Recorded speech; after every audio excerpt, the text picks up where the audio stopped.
प्यारे बच्चों, आज हम कक्षा 7 की पुस्तक हमारे अतीत के प्रथम पाठ उसके आगे का भाग पढ़ेंगे। उन दिनों छापेखाने तो थे नहीं, इसलिए लिपिक या नकलवीस हाथ से ही पांडुलिपियों की प्रतिकृति बनाते थे। अगर आपने कभी किसी मित्र के गृह कार्य की नकल उतारी है तो आप जानते होंगे कि ये काम आसान नहीं है। कभी कभी आपको अपने मित्र की लिखावट समझ में नहीं आती होगी और आपको मजबूर होकर अंदाज ही लगाना पड़ता होगा कि क्या लिखा गया है। फलस्वरूप आपके लिखे में मित्र के लिखे हुए में कुछ छोटे मोटे लेकिन महत्वपूर्ण अंतर आ जाते होंगे। पांडुलिपि की प्रतिलिपि बनाने में भी कुछ यही होता है। प्रतिलिपियाँ बनाते हुए लिपिक छोटे मोटे फेर बदल करते चलते थे। कहीं कोई शब्द, कहीं कोई वाक्य। सदी दर सदी प्रतिलिपियों की भी प्रतिलिपियाँ बनती रही और अंततः एक ही मूल ग्रंथ की भिन्न भिन्न प्रतिलिपियाँ एक दूसरे से बहुत ही अलग हो गई। इससे बड़ी गंभीर समस्या उत्पन्न हो गई, क्योंकि आज हमें लेखक की मूल पांडुलिपि शायद ही कहीं मिलती है। हमें बाद के लिपिकों द्वारा बनाई गई प्रतिलिपियों पर ही पूरी तरह निर्भर रहना पड़ता है।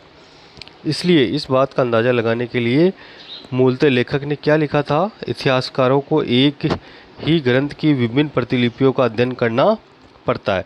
कई बार लेखक स्वयं भी समय समय पर अपने मूल वृत्तांत में संशोधन करते रहते थे।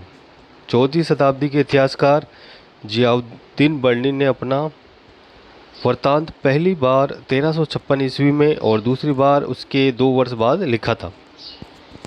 दोनों में अंतर है, लेकिन 1971 तक इतिहासकारों को पहली बार वाले वृत्तांत की ही जानकारी नहीं थी। यह पुस्तकालयों के विशाल संग्रह में कहीं दबा पड़ा था। आप इन चित्रों के माध्यम से देख सकते हैं। पहले ऊपर देखिए, इस चित्र में देखिए, ये एक लघु चित्र की प्रतिकृति है जिसमें एक लिपिक किसी पांडुलिपि की नकल कर रहा है।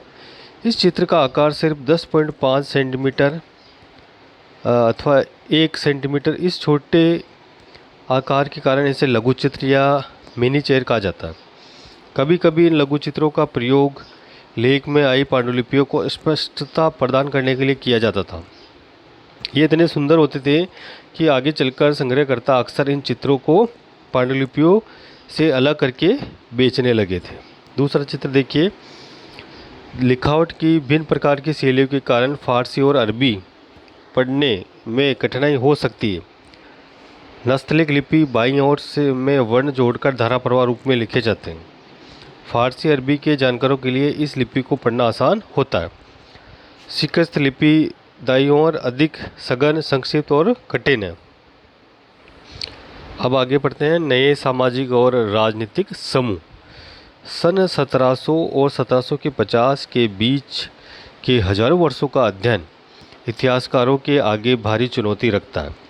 मुख्य रूप से इसलिए कि इस पूरे काल में बड़े पैमाने पर और अनेक तरह के परिवर्तन हुए। इस काल में अलग अलग समय पर नई प्रौद्योगिकी के दर्शन होते हैं, जैसे सिंचाई में रहट, कताई में चरखे और युद्ध में आग्नेय शास्त्रों, बारूद वाले हथियार का इस्तेमाल। इस उपमहाद्वीप में नई तरह का खान पान भी आया।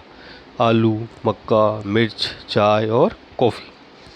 ध्यान रहे कि ये तमाम परिवर्तन नई प्रौद्योगिकियाँ और फसलें उन लोगों के साथ आए जो नए विचार लेकर आए थे। परिणामस्वरूप ये काल आर्थिक, राजनीतिक, सामाजिक और सांस्कृतिक परिवर्तनों का काल भी रहा। अध्याय 5, 6 और 7 में आप इनमें से कुछ इसके बारे में जानेंगे। इस युग में लोगों को गतिशीलता, एक स्थान से दूसरे स्थान पर आना जाना भी बहुत बढ़ गया था। अवसर की तलाश में लोगों के झुंड दूर दूर की यात्राएं करने लगे थे। इस महाद्वीप में अपार संपदा और अपना भाग्य गढ़ने के लिए अपार संभावनाएं मौजूद थी।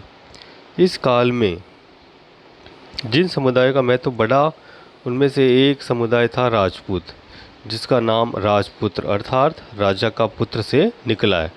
8वीं से 14वीं सदी के बीच ये नाम आमतौर पर योद्धाओं के उस समूह के लिए प्रयुक्त होता था जो क्षत्रिय वर्ण के होने का दावा करते थे। राजपूत शब्द के अंतर्गत केवल राजा और सामंत वर्ग ही नहीं, बल्कि वे सेनापति और सैनिक भी आते थे जो उपमहाद्वीपीय में अलग अलग शासकों की सेना में सेवारत थे। कवि और चारण राजपूतों की आचार संहिता, प्रबल पराक्रम और स्वामी भक्त का गुणगान करते थे। इस युग में राजनीतिक दृष्टि से महत्व हासिल करने के अवसरों का लाभ मराठा, सिख, जाट, अहोम और कायस्थ मुख्य लिपिकों और मुंशियों का कार्य करने वाली जाति आदि समूह ने भी उठाया है। तो इस पूरे काल के दौरान क्रमशः जंगलों की कटाई हो रही थी और खेती का इलाका बढ़ता ही जा रहा था।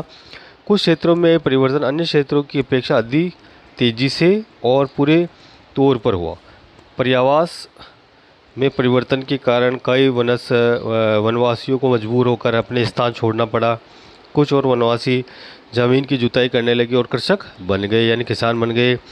कृषकों के नए समूह क्षेत्रीय बाजार, मुखियाओं, पुजारियों, मठों और मंदिरों से प्रभावित होने लगे। वे बड़े और जटिल समाजों के अंग बन गए। उन्हें कर चुकाने पड़ते थे और स्थानीय मालिक वर्ग की बेगार करनी पड़ती थी। परिणाम स्वरूप किसानों के बीच आर्थिक और सामाजिक अंतर बढ़ने लगे।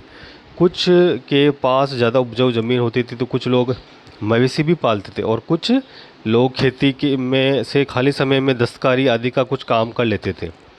जैसे जैसे समाज में अंतर बढ़ने लगे, लोग जातियों और उपजातियों में बांटे जाने लगे और उनकी पृष्ठभूमि और व्यवसाय के आधार पर उन्हें समाज में ऊंचा या नीचा दर्जा दिया जाने लगा। ये दर्जे स्थायी नहीं थे। किसी जाति के विशेष के सदस्यों के हाथों में कितनी सत्ता, प्रभाव और संसाधनों का नियंत्रण है, इसके आधार पर उसके दर्जे बदलते रहते थे। एक ही जाति का किसी क्षेत्र में कोई दर्जा हो सकता था और अन्य किसी क्षेत्र में और कई। तो अभी हमने पढ़ा था कि जो सामाजिक व्यवस्था या जो समुदाय की जो व्यवस्था है, अलग अलग लोगों को अलग अलग कार्य मिला और सबसे जो महत्वपूर्ण बात थी क्षत्रिय लोगों की।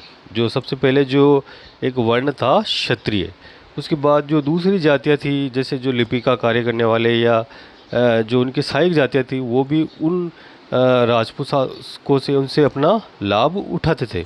इसमें पढ़ा था हमने भी। और इस पूरे काल में दौरान क्रमशः जंगलों की कटाई हो रही थी और खेती का इलाका यानी कृषक वर्ग भी बढ़ने लगा और जो लोग हैं वो जातियाँ और उपजातियों में बांटे जाने के लिए कि ये काम करेगा, ये व्यक्ति ये काम करेगा, तो इसको जाति आधार पर बांटा गया।